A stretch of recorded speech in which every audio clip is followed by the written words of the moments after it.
আমি বিহাৰীখিনিয়ে কি কৰিম জন্মগত যিহেতু মই বিহাৰী ইয়াতে জন্মগ্ৰহণ কৰিলোঁ ইয়াতে পঢ়িলোঁ ইয়াতে লিখা পঢ়া কৰি ইয়াতে ব্যৱসায় কৰি খাই আছোঁ এইটোৰ ওপৰতো যাতে আমাৰ এই আজিৰ সভাই অলপ যাতে চিন্তা কৰে মই বিশেষ নকওঁ কাৰণ এই পটাৰ কথাহে উঠিব বেলেগ একো নাই লিজ আৰু পটাৰ মাজত ডিফাৰেঞ্চ আছে লিজ মই কাৰোবাৰ পৰা 10 বছৰ 5 বছৰ কাৰণে লৈছোঁ পটাটো এইটো অল ইণ্ডিয়াতে আছে পটা মানে পটা আপোনাৰ পটা সেইটো কণ্টিনিউ চলি থাকিব এই লিজ বোলা বস্তুটো অহাটো আমাৰ কাৰণে হয় আমাৰ কাৰ্বি আংলংবাসীৰ কাৰণে হওক বা আমাৰ বকলীয়াবাসীৰ কাৰণে হওক এটা ডাঙৰ সমস্যা হৈ গৈছে বুলি ময়ো ভাবিছোঁ এইটো কথাটো চাওক আমি আজি এই বৃহত্তৰ বকলীয়াঘাট অঞ্চলৰ আমি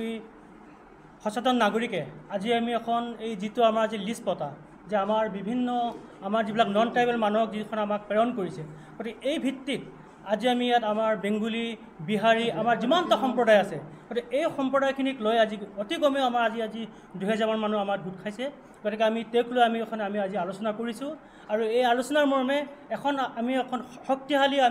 আমি কমিটি গঠন কৰিম আৰু এই কমিটিখনে আমাৰ এই লিষ্ট পটাৰটো আমাৰ এই পটাৰ পৰা উঠাব লাগিব আৰু লিষ্ট পটাৰ যিটো 3 নম্বৰ যিটো দফা গতিকে এই দফাটো অতি শীঘ্ৰে তেওঁলোকে উঠাই ল'ব লাগিব আৰু যদি উঠাই নলয় তেতিয়াহ'লে আমি গণতান্ত্ৰিকভাৱে আমি নীতিগতভাৱে আমি শান্তিপূৰ্ণভাৱে হওক বা আমি গণতান্ত্ৰিকভাৱে হওক আমি আন্দোলন আমি গঢ়ি তুলিম বৃহত্তৰ আমাৰ কাৰ্বি আংলং যিমানবোৰ আমাৰ নন ট্ৰাইবেল মানুহ আছে আমি তেওঁলোককো আমি সজাগ কৰি তুলিম যাতে এই লিষ্টটো আমাৰ ইয়াৰ পৰা আমাৰ উঠিব লাগিব আৰু আমাৰ 3 নম্বৰ যিটো দফা এইটো আমাৰ ইয়াৰ পৰা নাকচ কৰিব লাগিব কাৰ্বি আংলং যেতিয়া গঠন হৈছিল ইয়াতো আমিতো নগাঁৱৰ পৰা আহিছিলোঁ গতিকে যদি এইখিনি যদি আমাক যদি উঠাই নলয় বা ইয়াক যদি তেওঁলোকে এইটো যদি আমাৰ সমস্যাটো সমাধান নকৰে তেতিয়াহ'লে আমি যেনেকৈ মানুহ আমি তাৰ পৰা আহিছিলোঁ আমি তেনেকৈ যাবলৈ আমি অন্য এখন ডিষ্ট্ৰিক্ট বিচাৰৰ ক্ষেত্ৰত আমি ডিমাণ্ড কৰিম আৰু ইয়াত তীব্ৰ আমি আন্দোলন গঢ়ি তুলিম বাক স্বাধীনতাটো আমাৰ অধিকাৰ এইটো আমাৰ ফাণ্ডামেণ্টেল ৰাইটছ গতিকে ফাণ্ডামেণ্টেল ৰাইটছ যাতে আমাৰ খৰ্ব নহয় এইখিনি ক্ষেত্ৰত যাতে আমাৰ তুলিৰাম ৰংহাং ছাৰক আমি বিনম্ৰভাৱে আমি অনুৰোধ জনাইছোঁ যাতে আমাকো সুৰক্ষিতভাৱে থাকিব দিয়ক আছে কিন্তু কাউন্সিলে অৰ্ডাৰ এটা কৰি দিয়ে নাই কিয় খিলঞ্জীয়াক চিন্তা কৰিব নালাগিলে অৰ্ডাৰ এটা কৰি দিয়ে নাই এইবিলাকত ভুৱা দিয়া কথা এইবিলাক আন্দোলনকাৰী সদায় লাগি আছে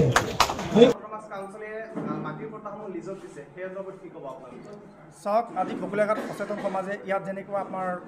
আলোচনা বহিলে তাত আমি এটা কথাই ক'ব বিচাৰিছোঁ কাৰ্বি আংলং জিলা স্বায়ত্তশাসিত পৰিষদৰ যিখন বিজেপি চৰকাৰ তুলিৰাম ৰংহাং চৰকাৰ তেওঁলোকে আমাৰ যেনেকৈ বলপূৰ্বকভাৱে আমাক লিষ্ট পটা দিবলৈ বিচাৰিছে সেই পটাখনত আমি কোনো পধ্যেই গ্ৰহণ নকৰোঁ তাক আমি তীব্ৰ ভাষাৰে গৰিহণা দিছোঁ এই পটাখনৰ জৰিয়তে তেওঁলোকে কি বুজাব বিচাৰিছে আমাক য'ত নেকি আমাৰ মানুহবিলাক মাটিয়ে মানুহে আহা সেইখিনি মানুহক আজি কিহৰ কাৰণে তেওঁলোকে লিষ্ট পটা দিব বিচাৰিছে তাক লৈ আমি তীব্ৰ ভাষাৰে গৰিহণা দিছোঁ আৰু যদি এই লিষ্ট পটাটো তেওঁলোকে উঠাই নলয় তেতিয়াহ'লে আমি গণতান্ত্ৰিক আন্দোলন তীব্ৰ ভাষাৰে আমি একদম গণতান্ত্ৰিক আন্দোলন গঢ়ি তুলিবলৈ বাধ্য হ'ম লিষ্ট পটাখনৰ পৰা মানে খিলঞ্জীয়া লোকসকলক কেনেকৈ প্ৰভাৱ পৰিব পাৰে বিভিন্ন ধৰণে প্ৰভাৱ পৰিব পাৰে যেনেকৈ আপোনাৰ এই বেংকত লোন নাপাম কোনো আপোনাৰ মৰ্গেজ দিব নোৱাৰিম ক'তো ট্ৰান্সফাৰ নহ'ব তেনেকুৱা বিভিন্ন ধৰণৰ আমাৰ অভিযোগ আছে এইখিনি কথাৰ জৰিয়তে আমি মাননীয় তুলিৰাম ৰংহাং দেৱক ক'বলৈ বিচাৰিছোঁ যে তেওঁ অতি শীঘ্ৰে ইয়াৰ স্পষ্টীকৰণ দিয়ক নন ট্ৰাইবেল কাৰণে দিয়া হৈছে আছামিজ বেংগলী বিহাৰী ভোজপুৰী যিমান জনগোষ্ঠী আছে নন ট্ৰাইবেল তেওঁলোকক দিব বিচাৰিছে বলপূৰ্বকভাৱে তাকো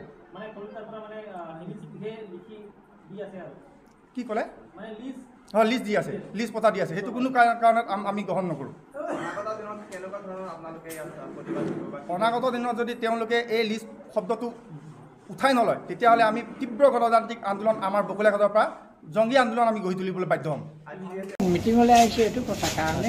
কাৰ্বি আংলঙত আজি আমাৰ কাৰ্বি ভাইসকলে যিবিলাক কৰ্ম কৰিবলৈ লৈছে এইবিলাক প্ৰকৃততে আমাৰ অন্য সম্প্ৰদায়ৰ মানুহখিনিয়ে পৰিপন্থী কাম হৈছে গতিকে এইলৈ মুঠতে আমাৰ ৰাইজ সজাগ হোৱা দৰকাৰ নহ'লেতো আমাৰ ৰাইজেতো ইয়াত পিছত টিকিব নোৱাৰিব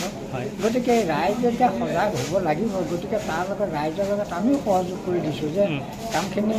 ঠিক তেনেকৈ নিয়াৰিকৈ হ'ব লাগিব কাৰণ কাৰ্বি আংলং কাৰ্বিসকলৰ ভাইসকলৰ কাৰণে নহয় 51 চনত যেতিয়া কাৰ্বি আংলং তেওঁলোকে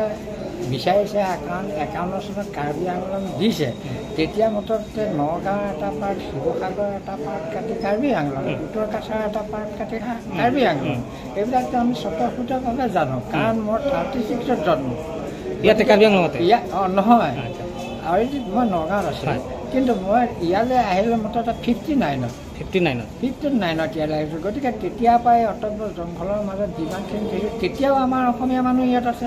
গতিকে আজি যদি এইবিলাক তেওঁলোকে তেনেধৰণৰ পদক্ষেপ লয়, সেই মানুহবিলাক কি কৰিব? সেই মানুহবিলাকতো মাটিয়ে বাৰীয়ে লৈহে কাৰ্বি আংলঙত সোমাইছে।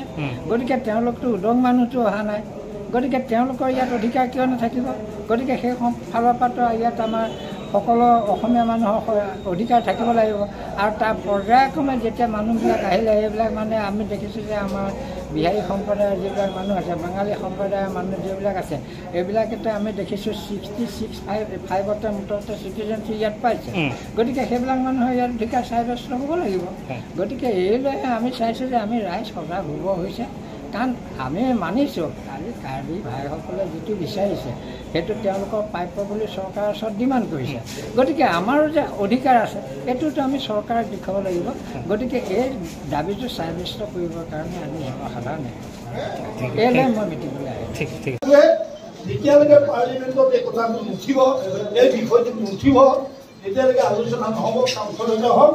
পাৰ্লিমেণ্টতে হওক, এই বস্তুটো তেতিয়ালৈকে এই সমিতিখনে এৰি আহিব নোৱাৰে।